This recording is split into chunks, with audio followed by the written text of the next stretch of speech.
vimos o argumento da teoria bipartida e o contra-argumento da teoria tripartida. Agora vamos ver o segundo argumento da teoria bipartida. Vimos o primeiro argumento, agora qual é o segundo argumento? A doutrina bipartida, ela tem entendido que a culpabilidade é mero pressuposto da pena, tendo em vista a redação do artigo 180, parágrafo 4º do Código Penal. Esse, na verdade, é um fundamento exposto pelo professor Damásio de Jesus e copiado por grande parte da doutrina que adota a teoria bipartida. Qual é o raciocínio? O artigo 180, ele está tratando da receptação. O que é a receptação? A receptação é você adquirir produto de furto ou roubo. Daí se dizer que a receptação é um crime acessório. Por que um crime acessório? Para ela existir, tem que ter um crime principal, um crime anterior, que geralmente é o furto ou o roubo. Então, receptação é um crime acessório, furto e roubo é o crime principal que tem que existir antes da receptação. Então, o sujeito furta ou rouba um objeto, um produto, e vende para uma outra pessoa, que dolosamente compra a baixo preço, sabendo que aquilo é produto de furto ou roubo, e aí, então, ele pratica o crime de receptação.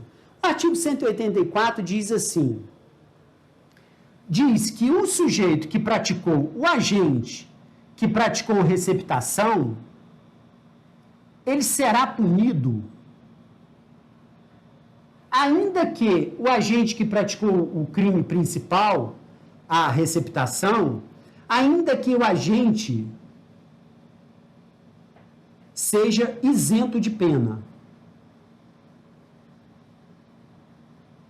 Então, qual é o raciocínio adotado pelo Damásio? Damásio diz assim, ora, se a receptação precisa de um crime anterior, o crime principal, e se o legislador diz que a receptação será punida, ainda que o agente do crime principal seja isento de pena, isenção de pena significa dizer exclusão da culpabilidade, significa dizer que para praticar esse crime aqui, o sujeito pode praticar esse crime aqui mesmo não tendo culpabilidade. Se ele pode praticar esse crime aqui mesmo não tendo culpabilidade, significa dizer que crime é a soma de dois elementos, fato típico e ilícito. Não precisa da culpabilidade, porque para punir a receptação, eu preciso de um crime anterior e no crime anterior, se o agente foi isento de pena, ainda assim eu terei a receptação. Então, se eu tiver receptação aqui, significa dizer que eu tive crime aqui com a soma de dois elementos, fato típico e ilícito. Na verdade, o que existe aqui é uma confusão. Por que uma confusão? Porque uma coisa é você punir o sujeito por furto ou roubo. Outra coisa é punir por receptação. Na verdade, esse sujeito que vai ser punido por receptação, ele vai ser punido por receptação porque aqui estão presentes todos os elementos. Mesmo que o agente criminoso aqui seja isento de pena porque, por exemplo, é inimputável, ou porque, por exemplo, praticou o furto ou roubo sob coação moral irresistível. Na verdade, a receptação será punida porque, estando presentes todos os seus requisitos, não há por que não punir a receptação. Então, o que o legislador quis dizer aqui é que, estando presentes todos os requisitos da receptação, o sujeito que praticou a receptação será punido, ainda que no crime anterior exista lá uma eventual isenção de pena.